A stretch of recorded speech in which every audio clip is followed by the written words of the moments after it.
Want it your way? Fine, but this ain't Burger King.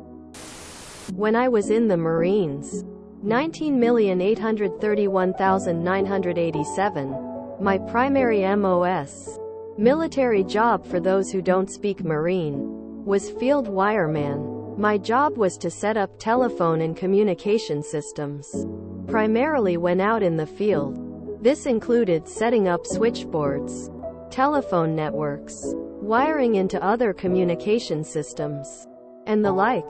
Most of the equipment I worked on dated back to the Korean War era, but we were starting to transition into more modern systems.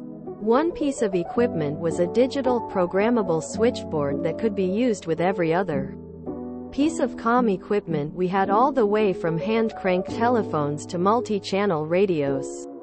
It was a cool piece of gear for its time, but expensive as hell. Right around $36,000 in the 80s. There were 3 different switching cards, and if you didn't connect gear right, you could blow the card out. Because of this, we did quite a bit of training before setting one of these bad boys up. To connect things in, we used comm wire copper strands for signals, steel strands for tensile strength. Wiremen would do their best to string it out of the way when it went to phones and such, because it can be a trip hazard, get wrapped up in tank tracks, all kinds of stuff. We don't want our work undone. With that simple background, we get into our story. The cast: me the op, CC the comm chief, Baby Huey the know-nothing second lieutenant, Bat the big tracked vehicle, Big Man the commanding officer of the unit, the Man the commanding general of the operation. In the spring of 1987, my unit was involved in one of the largest field training operations held on the East Coast. As part of this, the unit was responsible for setting up the backbone of the communications for the entire operation. And for this, we were using a bunch of those big boy switchboards. My crew, 10 Marines in all, were setting up a system for one of the subordinate units. And after talking with the comm chief, the senior enlisted communications Marine in the unit, I knew how to program the cards. No problem. No problem at all. I pull the cards, and while sitting on the deck, went about doing my work. I'm there no more than 5 minutes when a second lieutenant comes in and looks at the switchboard. You can't place this here. Marine: sir, it's where the CC told me to put it. I don't care what he told you. I'm telling you it goes in the next tent over. Since the CC is off doing his thing, I do what Baby Huey the second Louis says I need to do. I tell my team to break things down and move it to the next tent and restart the process. I take a look around and see we're right next to one of the main trails, which out there meant tanks and other tracked vehicles, along with trucks, Humvees, Jeeps, you name it. No problem. We can route our wires through the trees over the trail, and I set the team up to do just that. I go back to setting up the switchboard, and Baby Huey is back yelling at my crew about how long it's taking to set things up. I head out and say, "Sir, what's the problem?" Quote, and he starts screaming about how long it's taking my crew to set things up. Okay, sir, 2 things. It's important we take a bit of time on this because it needs to work. And I'm the senior Marine in this group. Come see me about the issues and I'll take care of it. Baby Huey did not like this and tells me we are to be on comms in 10 minutes. Is that a direct order, sir? Once he acknowledged it was. I said, aye, sir. Cue malicious compliance. I turn to my crew and tell them to run the comm wire on the ground. Just get it done. I'll take the heat. One of my Marines grinned because he, like me, knew what was coming. I went back in, finished up the programming, and started to plug in the wires, connected the power and ground, and did a few test calls. As we were buttoning up, CC pops in. What the hell? You're supposed to be in that tent over there. Yup, I know, but Baby Huey the second Louis said that was wrong. CC gets a pained look, then shakes his head and walks outside and sees the comm wire lying on the ground going across the trail. What the foo is this? BH told us to be up in 10 minutes. And overheading like we're supposed to would take longer than that. I tried to explain it to him, but he said he didn't care. The CC asked if I knew BH's last name. There were a lot of second lieutenants running around, and this was before we wore name tapes on our uniforms. And I didn't. Huh. We don't have a single one of them in our unit. Let me do some checking around. With that, CC heads off. I tell my team to head back to our command post and I'd button things up. I did some check-throughs and waited for the CC to come back. Before he did, BH was back. After I told him that everything was connected, he said, "Good job, Marine. That'll be all." About an hour later, my gunnery sergeant, ambles up to me. "Op, did your team set up Marine switchboard?" Quote, "Aye, Gunny. Tell me about it." So, I did. And his eyebrow went up. I would say, eyebrows, but my Gunny only had one.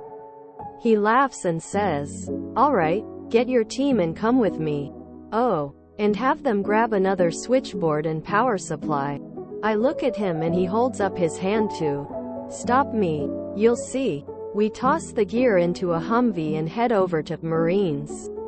And CC, the big man, and the man are standing outside the tent where we set up the switchboard. About 20 yards past on the trail is a tank crew pulling comm wire from the undercarriage, along with the mangled mass of what had been the switchboard. Gunny and I walk up and report in, and the CC has a rather stoic look. Big man looks at me and asks, "Is this your foo up, Marine?" Quote, "No, sir. My team and I were following orders." "Is this what you're ordered, CC?" Quote, "No sir, it's not. My orders were to set up in a different tent and make things safe." "Well, then, who were the orders from?" Quote, "At that point, I see Baby Huey yelling at another group of Marines some 50 yards away and point him out. That lieutenant, Colonel.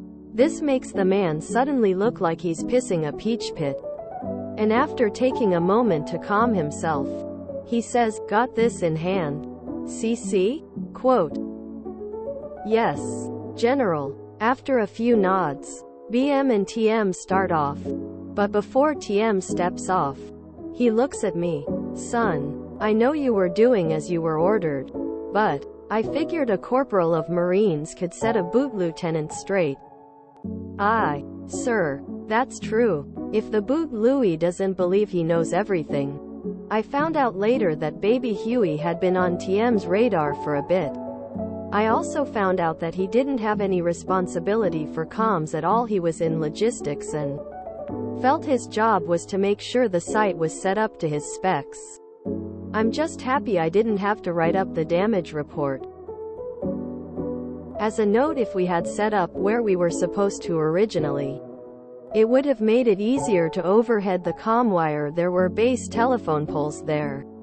Granted, we could have still used them from the second tent, but it would have taken longer than 10 minutes to get the wires routed properly. Our malicious compliance. I got to Panama in late '89 and saw one. Said, "WTH is that?" and commenced taking pictures. That was at Fort Clayton for in processing. Ended up at Fort Kobe. I just assumed it was some weird Navy or Marine equipment. Until I got to our motor pool. Open mouth smile. Huh, this is basically the job my grandfather had in World War II as they headed across the Pacific.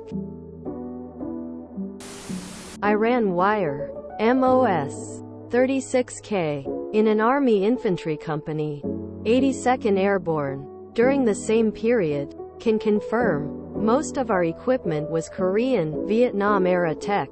It's kinda wild to think about now. It was fun to read this story. I would have said, "Sure sir, no problem, if you sign for it." I love Buddinant stories. Fallout? Gotta love old-timers making their military service seem like the movies. My dad was a Vietnam chopper pilot. There's a lot of details that don't seem very relevant by the end. Who is the man and how is he different from Big Man? Did anything happen to the line that you meticulously detailed? Did you witness any consequences at all? This reeks of a VFW bar without the FW. 36C10. By the way, there were no Humvees in '87. TLDR? About 20 yards past on the trail is a tank crew pulling comm wire from the undercarriage, along with the mangled mass of what had been the switchboard. I don't know in what world a tank crew would even notice comm wire or a switchboard, unless your comm wires were some 20mm plus steel wires. Edit. Nice read. But fiction. Not MC. We had Gamma Goats in 1980.